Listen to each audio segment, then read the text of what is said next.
94.4 is the frequency in Nairobi and all of its environs. If you're in Wangige, all the way to Kino, and you branch there, Syokimau Kidogo, take your train and come back to CBD, and all the way up to Galana Road, where people like being murdered. 94.4 is the frequency.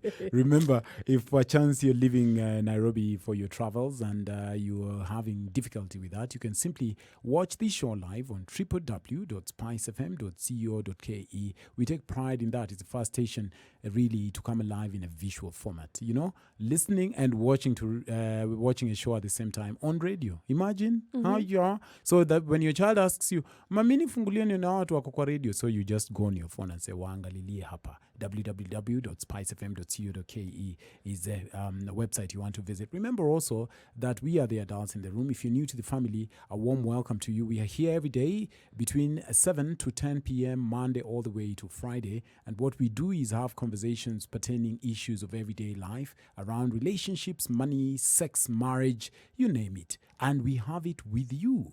And how do we do that? We have channels where you can reach out to us. 40127 is our SMS short code just for you to shoot us a text real quick and share with us your mind about the conversation we are having. Sometimes you could just text and say hi. We love all of it. And we're also on Twitter at SpiceFMKE, both on Twitter, Facebook, and Instagram. Barbara, what are you learning?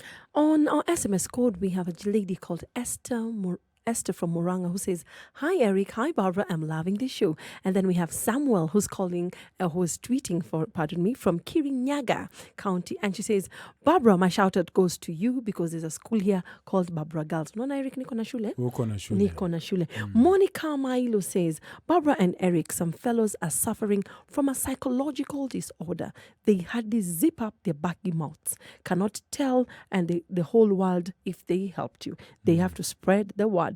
Nyakwara says, "Hi, adults in the room. Shout out to my colleagues, Nancy, Rhoda, Millicent. We are listening from Kisumu County." We have Alice Nana who says, "Good evening, my darlings. You are looking good. Thank you, darling." Shout out goes to Emmanuel and every one of the adults in the room, Spice family. Newton Mudeu, I see you. Teresa kutoka Moranga na Kumak present. Nikki Hiko anasema anatupenda sana. Tunakupenda pia, my darling. And I see you, the chairman from Nakuru, Lesajo Matthew says, "That blue looks dashing. Good evening, adults. I'm looking forward to an amazing show." Indeed. Remember, you can share your mind on Twitter as well. And please include hashtag AdultsKE so that Barbara and I can see your feedback. Faristo Muganda, I see you. He says, "Wa ebe bere mumias niko ndani kwa mpigo tena sana. Asante sana." Kennedy Atinda says, "Good evening, Eric and Barbara. Kisumu is well represented to the tail end of the show, and we thank you for that. We love Kisumu and everybody who's listening from there." Moses says, "Nico hapa spice.co.ke and loving the show. Barbara Mbaka, you look sweet. I'm in love with the way you do your hair." Oh, thank you, darling. Nasikia Moses ameanza kutupa ngeli ya muwa. Ni shout out Thursday. Grido Jaka, thank you so much. I see you, my brother Steven.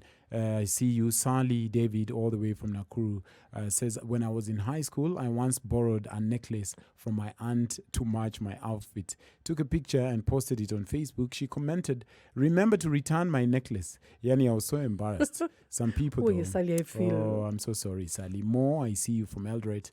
And there's a gentleman here called James Mugo. All of you, we value all of your feedback. Please remember to keep sending them. Barbara and I are going to be sussing them as we go along. Now, how do you deal with sexually active teens plus the ups and downs of parenting in the 21st century?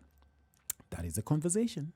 That is the conversation. And it's a recent conversation because we have a lot of children who we've just realized are sexually active. You know, a couple of days ago, there was this big story about, and you even shared it here, about teens who are found to be allegedly shooting some not so narcotics, nice, whatever.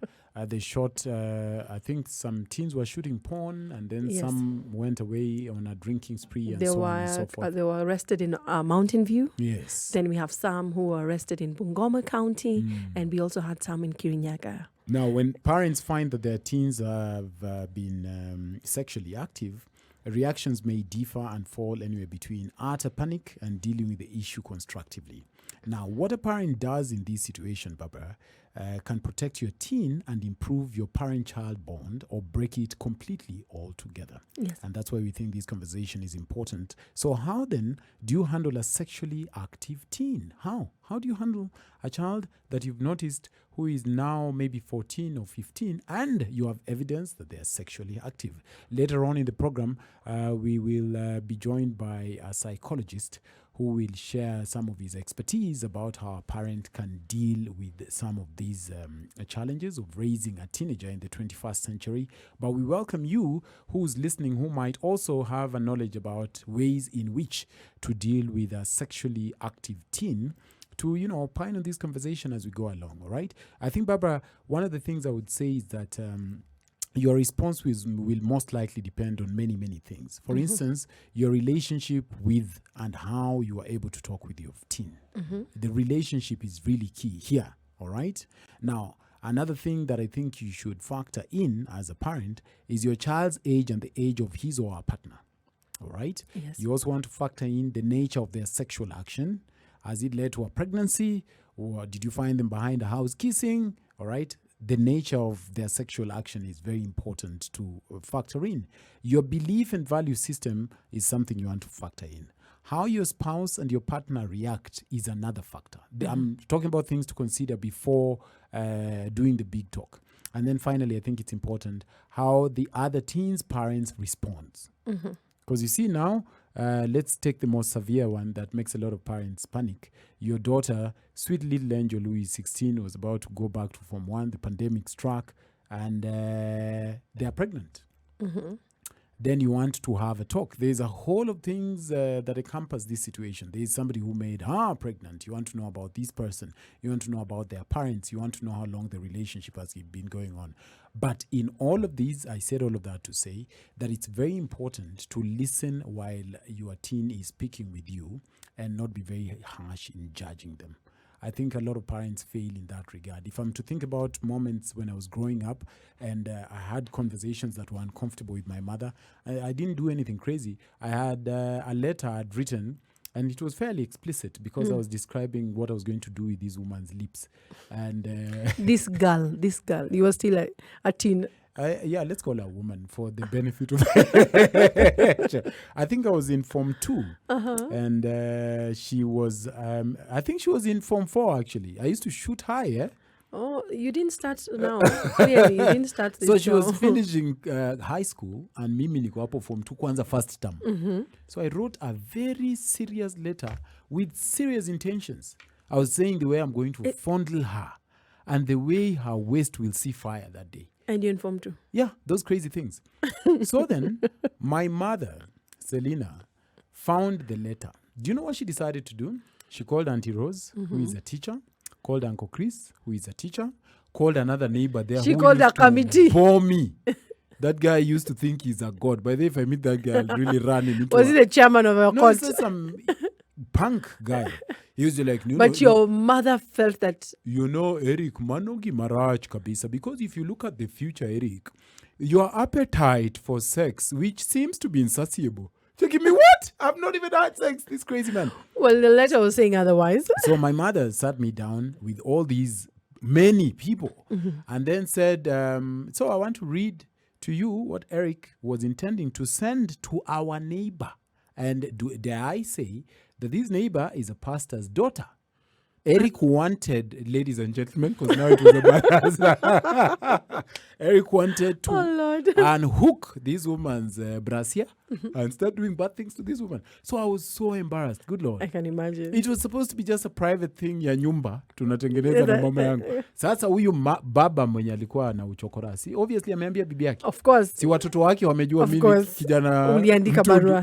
Basically, there's a ripple effect from this conversation. I think it's very dangerous to embarrass your kids, especially when they've fallen victim of doing something like this. I think it's part and parcel of growing. You want to, yes, chasten them, but in a loving, respectful way, if there is such a thing. Yes. Because how I felt, I remember that feeling. In fact, nikiendelea na hiyo story nezingia chini imeza. So I think, Barbara, that when you're talking with them, after you've factored in all these other things that I've said, details about who has made them pregnant, perchance if they are pregnant, your belief and value systems, how your spouse, this is being either your husband or wife, feels about the whole situation and reacts. Sometimes your spouse can go berserk. It's like, ati amefanya? Yeah, I'll set Not this house on sometimes. fire. You know, there's always a war between the husband and the mom, and he starts saying, I told you, you are a pathetic parent, you don't even raise girls well. Mimi sasa nianze kumongelesha mambo ya periods. Mimi, na wewe unafanya nini hapa? So it causes a rift between the couples. But I think ultimately, when you come around all these things, how you deliver your lecture has to be in a very loving way. And the son or daughter who is a teen should feel at the end of this conversation that they are cared for and they can count on you and come back to you as their parent for advice and seek your counsel. It shouldn't be that they're embarrassed and they want to run away from home. Allow me to pick two things from what you've said. One, let me start with the one for if you're a parent and you find that, yes, you have realized or you have confirmed that your teenage child is sexually active. You need to be speaking one voice, you and the other parent. Most of the time, we do not do that. You find, like, just as you're saying, the mother is on this side, the father is on this side, or there's always tendency of blame games. You're the one who's been allowing, when I say her, she stays in, you're the one who, like, let's give her freedom. Yeah. There's always someone who gets the shorter hand of the sticks Yeah. and always gets blamed. No, this is not the time for that. Try and speak with one voice. There is no way you'll start having a conversation with your child when both of you are on different corners. That will not make sense. So once you've established that both of you fine, and it is only normal to vent, to get upset, to have all those reactions, but past that, that is the next step. Now I want to pick from what you were saying, the issue of judgment. Most of us forget that that this is your child. Fine, you found they're sexually active. So there's no amount of shaming, there's no amount of condoning, there's no amount of pro-abstinence speech that is going to turn back that virginity clock. It's already happened. They're already practicing sex. Yeah. So for you to start going back with that, that is not going to happen. Yeah. What you need to find out, and I like the fact that you started with giving people the factors, is there a consequence that has happened? Because sometimes even your own child might not know they're expectant, or you've established they're expectant. Sometimes they engage in these sexual activities, and it's because with these multiple partners, they have actually an STD or an infection that they do not know about. For me, I would say the first order of business, I've established this. I will take, if it's my daughter, I will take this child to a hospital, to a doctor. And you remember we're saying no judging here. Things have already been done. I want her to get tested. I want her to get to know. And I'm going to be real. My conversation is going to be real. Now that you're sexually active, so what next? Because they must have been a plan. You know, sometimes also throw the back on them. Find out the reason I'm saying throw the back, find out what they actually know. As you're saying, we don't want to also to be too harsh to chase them away and get them to do more bad things. So I want to find out, what do you know? And this is the part I'll have a conversation. Well, many people do not want to hear it. We need to have a conversation of birth controls, especially if it's for the female child. We need to start having a conversation of what, now that you're sexually active, is it something you want to continue doing? Or is it something, was it peer pressure? Can we actually stop and you can wait and you can do secondary virginity? Those are the conversations I would like to have with my child, because it's already been done. We cannot reverse the virginity clock. Yes, I hear you, Barbara. I think if you're a parent and you're in this quagmire, it's easier to, talk about some of these things. But when you're right in the midst of it, it becomes very sticky and tough. However, I was just pleading with you, dear parent, that in your communication, at least the initial ones, you want to try and avoid things like screaming or shouting at him or her and making threats. It's likely nothing will change, especially if they've given themselves to a level where they're already pregnant, all right? You and your partner should sit down prior to talking to them and agree on what approach you will take. Barbara, you've mentioned that you and your partner can disagree. So I think before talking to your teen, you husband and you wife, yes, you should sit down and decide what is the approach we're going to take. And you'll need to be cordial. And then make really your best effort to share your concerns honestly without judging him or her. But I think, Barbara, there's somewhere there where we need to talk a bit about a partner who then refuses to talk to you about that situation. They just, every time you bring this up that, Agnes has a small situation that I told you about. She's pregnant. She's supposed to go to college. So what are we doing? And it's just like, that's not my area. You deal with it. I think we can explore that a bit when we come back. Yes. If you're joining us, Karibu Sana, we are the adults in the room. Today's conversation is how to best deal with sexually active teens and just generally the ups and downs of parenting in the 21st century. And if you're a parent, this is a conversation that we invite you to really, really delve deep on, because you never know. Somebody might have a problem you've solved with such ease on the other side of town, and they're depending on your counsel, wise counsel, so that they can surmount this very difficult challenge. Very good evening to you if you're joining me, and thank you so much. My name is Eric, and you're listening to 94.4 Spice FM. We are the adults in the room. I'm not alone in the studio. I'm with the super duper gorgeous, the Duchess of Ikolomani. And what we are doing here is trying to make sense of difficult conversations around our society, really. If you've been watching the news lately, there's been horror stories, almost horrific, actually. You could fall off of your seat about some of the behaviors recorded by our, teens. So we thought it would be wise to have a conversation together about, some of the challenges and the ups and downs of parenting in the 21st century, and especially paying a close attention to ways of dealing with sexually active teens, all right? Because they're having sex. We would like to assume they aren't, but they are. They're having a lot of sex. And unfortunately, sometimes because of our negligence, they've learned everything they could lay their hands on about sex or not, through their peers, through their magazines, blue magazines, or even through movies. So then as a parent, you are here at home with a 14-year-old who's already having sex, a 12-year-old who's already having sex. How really do you handle a sexually active teen? And that's a conversation we are having tonight. We look forward for it to be enthralling. And remember, you can share with us your thoughts about this conversation on Twitter, Facebook, and Instagram. At Spice FM is our, at Spice FM KE at the tail end is our social media handle. And we also have 40127. It's totally fine to share your mind about this conversation. And anonymity, we don't have to announce your name, so you can just text us and say, this is what I think, this is what I did. And I keep saying that you never know. Your sharing can be opening doors for somebody who is so stuck and stressed about the same situation you came through.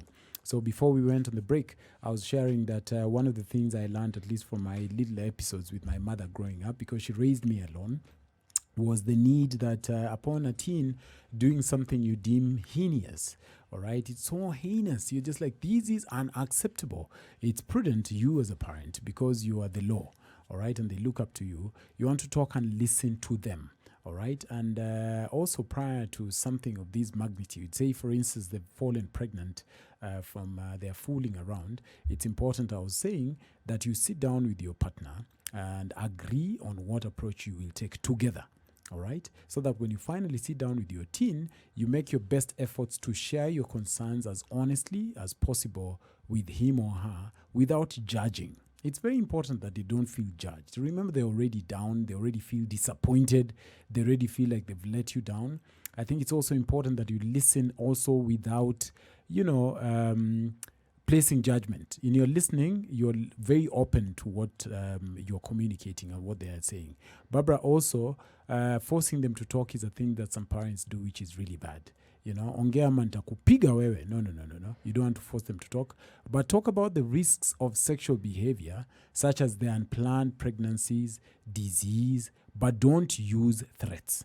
All right? If it helps, if it's not gone so far, I'm talking about maybe you bumped into them kissing behind the house, I think you want to go over safe sex practices. It's very important. Again, in a loving way. I know it's very tough, especially for African parents, to assume love in such a thing you consider heinous. You're just like, love? What is this guy talking about? But I think they can feel from your energy if you're being very dismissive, very judgy, very I don't care attitude, vis-a-vis if you're loving. Say, for instance, you'd paint a picture in my view about the real dangers of you being 16 without a job, falling pregnant. Because me, I've budgeted for you as my dear daughter or son. Even two sons, you could have a conversation. Supposing this woman, little girl you're sleeping around with, falls pregnant. What do you have with yourself to take care of a child, because a child calls for a responsibility. You have to take them to the hospital, for the clinics. You have to make sure that they are clothed, that they eat daily. You are still eating in my house.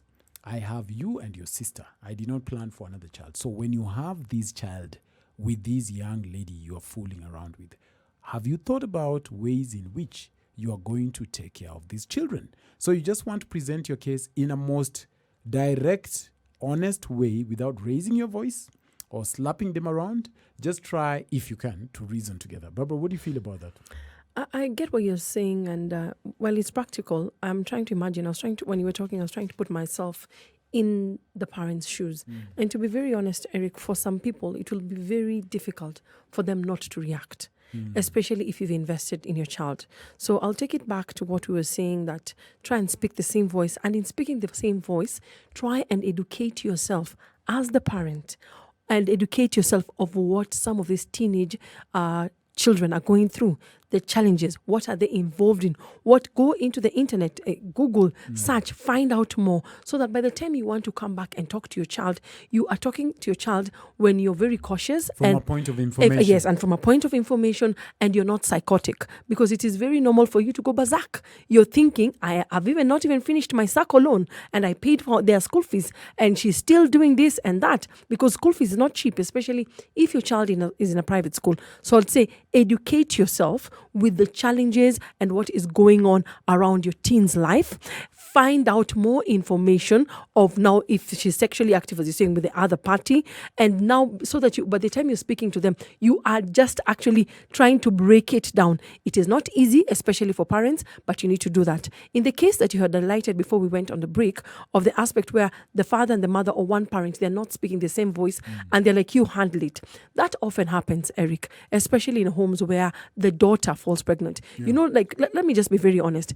If a man broke his virginity, well, it is bad, it's not that bad. But when a lady or a girl child breaks their virginity, the consequences are more severe than a man.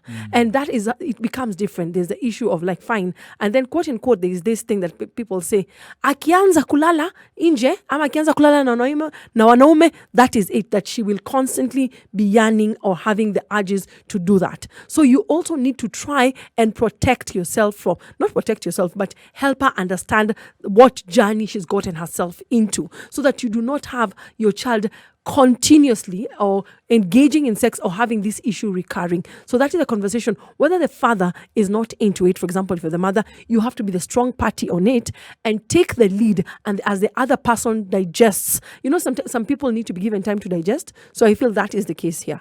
Absolutely. How do you deal with sexually active teens that we are raising in our homes, and just the ups and downs of raising a family and parenting in the 21st century is the conversation today. Have you dealt with some of these stuff? Did your son come around and announce that they made somebody pregnant, or did your daughter say that they are expectant, or even found them fooling around? That's a conversation, and we value your feedback. You can share your thoughts about this conversation on Twitter, Facebook, and Instagram at SpiceFMKE. Remember, we have 40127, which is our SMS short code. Use that as well, and then Barbara and I are going to be reading all of it as we go along. My name is Eric. I'm in the studio with the super gorgeous, the Duchess of Ikolomani. Have you seen her? Have you? No, I know you're kidding. Go to www.spicefm.co.ke and just see for yourself. You just see why she's the Duchess. Alrighty. And if you're joining the conversation, we are right in the midst of it. How do you deal with sexually active teens, plus the ups and downs of parenting in the 21st century? Now, for varied reasons, parenting has become very challenging. There's a lot of technology. Our kids have their hands on a laptop or a phone, and with the phone and the laptop, they have access to all manner of stuff. You know, the internet is laden with pornography and some crazy material. And sometimes we find ourselves raising teens who know or think they know more than us. So then how do you deal with some of these stuff? They call their parents analog. Absolutely. And then now they're digital. Wanasema hao ndio digitally. Remember, because Barbara and I are not experts in this matter, our producer and together with us thought to bring somebody who has the expertise and we just have to talk to him and find out his mind about this conversation we are having. And in no time, maybe in a minute or so, I'll be introducing a psychologist. Hata nimefurahi mpaka na bapa. All right. So, so we'll introduce a psychologist, and then we can have a conversation with him. We'll give you an opportunity to have a conversation with him and even shoot out questions to him because he's well-versed with some of these conversations, Barbara. Eric, let me just add something about educating yourself, the challenges with the children. You could also take it a notch higher and educate your child and also yourself about their bodies. You know, like we sometimes feel that you've done a bit of sex education from your children, but now tell them that your bodies are changing. This and that will happen. You will start getting certain senses. You will be aroused and you'll get feelings. And this is why you find that, hey, you're attracted to so-and-so or you're feeling a certain way. Have those conversations, because some of us have really not had those conversations. If we were to be very honest with ourselves, we have left some of these conversations to our teachers. And I liked what one of our CS said, I think the CS of Interior in between the week, and when he said, parents need to take up their responsibility because we've left it so much to the teachers and the schools. And now that they have their kids at home, you are feeling the heat. But the heat you're feeling is because there's a gap that you have not filled up. And I feel that is the part that we need to sensitize each other as parents and also have those conversations with our children. Your body is like this. The female anatomy is like this. This is what will go through. You remember when you're talking about the issue of talking about the pregnancy, go into detail with your child that you could get pregnant, talk to them about their cycles and vice versa to the men, because we also need the boys to be responsible. So I feel as you're educating yourself on other things, take the initiative of having a more detailed conversation about their sexuality, their sexual organs and their feelings. How do you deal with sexually active teens plus the ups and downs of parenting in the 21st century? As I promised you, Barbara and myself are not experts, so we thought it wise to have somebody who has the deeper know-how about this conversation. And we found one Michael Oyier, who is a psychologist, and is joining us now. Very good evening to you, Michael. How are you? I'm fine, thank you, Eric. Thank and you. Barb. Hi, Eric. Sorry, hi, Michael. Thank you so much, Michael, for finding time and doing this. We really appreciate you. How have you been? I've been well. Oh, fantastic. Now, we are discussing how to deal with sexually active teens, plus the ups and downs of parenting in the 21st century. And I like that this is falls somewhat in your expertise. Some parents, Mike, have shared that some of them wait to share all of these sexual information in a single intense marathon session. In your opinion, when would you say is the ideal time for a parent to start talking about sex with their kids? The ideal time unfolds as they grow, meaning they're different things. You speak with your child at different ages. And it is also unique to each individual. Some children are less open to speaking. They're more reticent. They don't need or do not want to know some things as soon. You also have to respect that because, they're not going to really go out there and experiment. But there are other children who are more adventurous, and it is more important to speak to them sooner. What I'd like to say, though, is there is an age-appropriate language and probably a degree and an extent that is also appropriate for the child's age and their degree and desire of exposure. Yeah. We're doing a lot of dictating. Yes. Yet, especially as teens, they know. I either want to know this stuff or I don't want to know this stuff right now. And there is a place and space to say, okay, let me know when you're ready, especially if you have a good relationship with them. They'll tell you now, what is this? I want to know more just about this or a little bit more about this. But maybe there's a base level that you can tell them. You're going through some body changes. There are things that are going to happen to you. You're now becoming a man and you're becoming a woman. And hopefully they ask you, what does that mean? So if I'm hearing you correctly, you would recommend that these sex information be on a need-to-know basis. You see, Eric, you're trying to give a formula And that's exactly what I'm trying to move away from. No, you know why, Mike? Because a lot of parents I've talked to are very squeamish, and or sometimes they inhibit, broaching sexual subject to their children. They feel like it's not in their space. Maybe they should leave it to the school, or maybe they should learn by themselves. So every time you talk to your child about sex, they're like, who's going to do that? So that's why I am wondering if I have to wait around as a parent for them to ask me something, and then I read on it, and then I'm like, all right, so what's happening is that your breasts are developing now, and soon you'll be having your menstrual cycle. So who needs to know? So the teen needs to know. The teen needs information. How much information do you give? Yeah. Do you tell your child who is 8, 6, do you talk to them about sexual intercourse in terms of sexual intercourse, or do you tell them that there is intimacy that takes place between a man and a woman that results in the production, the growth of a baby in mommy or in a woman who is therefore born? Let me, Eric, talk to the need to know.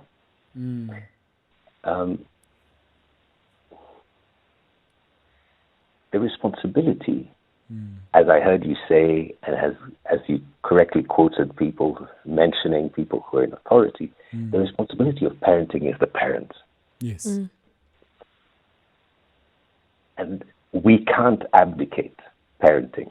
Now, it's true there are different circumstances where people can't because either they're willing or unwilling, cannot be present for their children.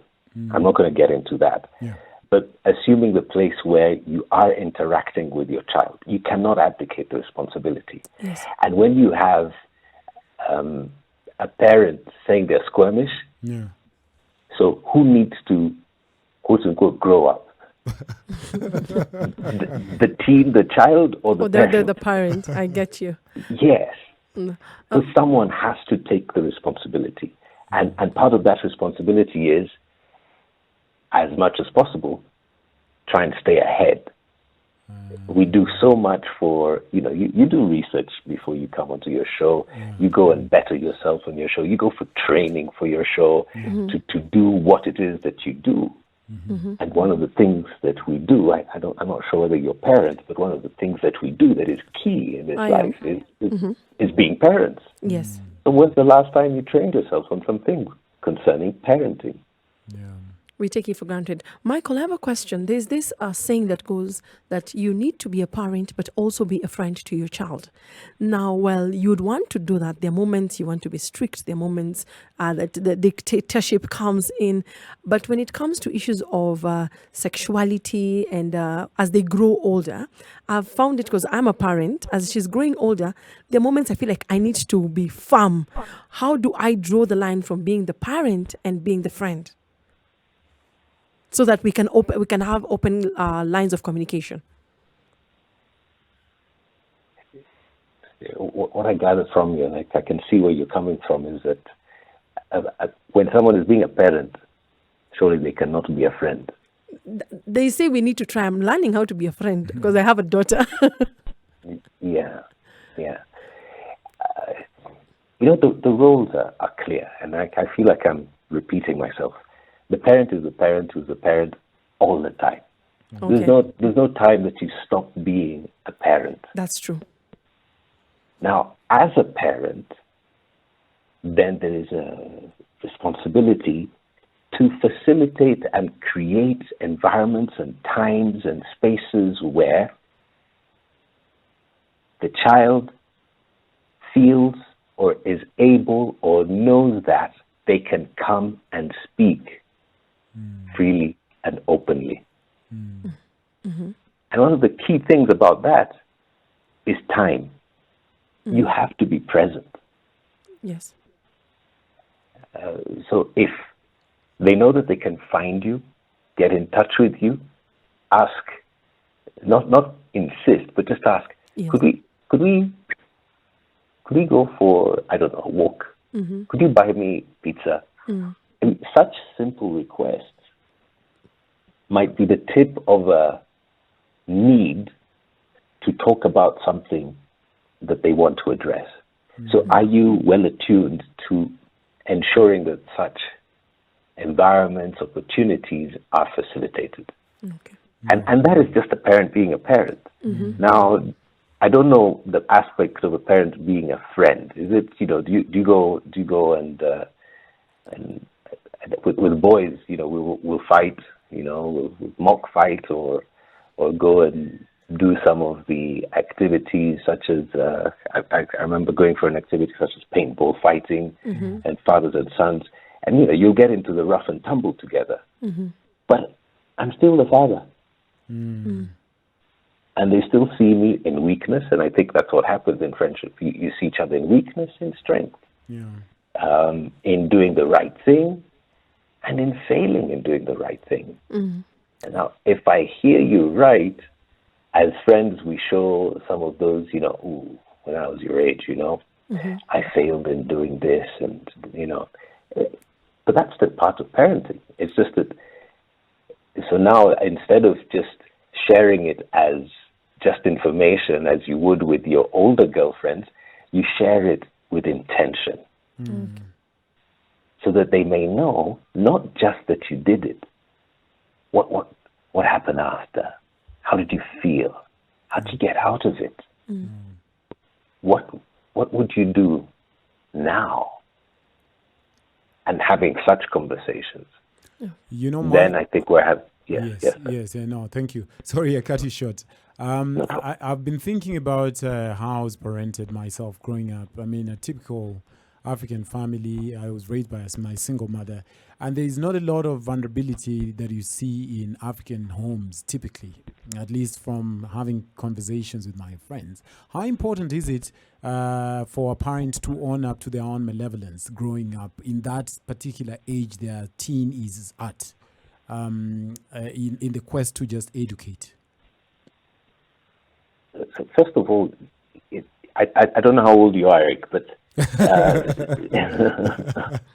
is the time for you to reveal.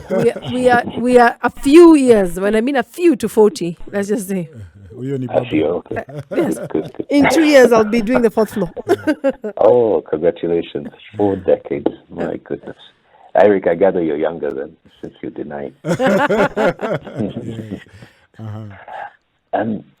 Looking at different generations, when we were in our preteens and teens, we were not as advanced or as exposed, or at least not as a whole cluster. Some of us were, way ahead. Yes. But in a normal group, we were not there. We didn't know a lot. Yeah. That's one. The ability to express, I find, is much higher today in children and teens, therefore, than we had. That's true. And then we're presented with more opportunities to express. Now, going to the case that we were relating to this week, I mean, some of the things I read, as expressions of a couple of these girls and the way they were talking, they might have not been talking to their parents, but even in the presence of their parents or parent types, age. Yeah. Elders. You wouldn't even want to think a certain way when you're with parents, elders, because back then you believed that they could read your thoughts and know what you're thinking. Yes. So you go into that presence with clean thoughts. Yeah. Because they will know. We thought they're mind readers. Precisely. But now here, I mean, the expression is open and you're told straight to your face. Yeah. Listen, I was bored and what's up with you guys? Why are you all hassling here? I was just going to go and have some fun. And it's different. Yeah. I forget the question you asked, Eric. No, I was just talking about vulnerability and owning up that you are not perfect as a parent when you're that age as well. Now, I think that's very critical. Yeah. And yes, the point I was trying to get to is that maybe perchance, and I don't know whether the case has happened for you, our parents became vulnerable much later. Yes. I have cases where parents got vulnerable with their daughters only when they were past the age of 30, and now talking about their father in a way that seemed to suggest that these girls have no clue who this man is. That you do not know He's what not a marriage saint. is. I have gone through it. Yes, the mother is saying, your father is not a saint. Wait a minute, let me tell you. And, and now they give all the stories of what, some of the stories of what's happened in the marriage, or they've had to go through the fact that they kept all the arguments private and quiet. As I started earlier, I think it applies here too. That a parent needs to invest in knowing their child. And I say their child, it is this one child. Even if you have 10 children, it is knowing the 10 children as individuals. Because they're growing differently, they are different people. And as you know your child, then by God's wisdom and God's grace that He gives you, you then speak to them that which they need. You give them that space that they need to express themselves. Yes. And one child might be able to handle your vulnerability in a certain way. The other one, they're so happy in their space. It's not your time for them. So even when you tell them, you need to be aware of this, and you need to take care of yourself like this, because girls 1, 2, 3, boys A, B, C, and they're done. Great, thank you, I'm done. That is all right. But because you know this child, you know where they tend to go, what they tend to do. You know that it's all right. The information you've given them, the conversation you've had, seems to suggest very strongly, we never know what teens are up to and past that, suggests very strongly that they are on a path that they'll take care of themselves. Michael Oyier, thank you so much. Unfortunately, that's all the time we had for. I hope that we can engage more in the future on tentative conversations. If somebody's listening and they want your input about something they're grappling with, how would they do that? Please, you can share my email address, michael@serenity.co.ke. All right. And are you online on Twitter and Facebook? Are you active at all? I'm on Twitter. All right. What's your handle? Yes, at Michael Oyier. At Michael Oyier. Thank you so much, Mike. I'm so glad I could say Thank that you so so smoothly. Thank you, sir. Thank you for making time. We really appreciate you. You have a lovely Thank evening. you. All right. Thank you, Eric and Barbara. Thank God you so bless you. much. God bless you too. Good evening, everybody. How you doing? Spice FM.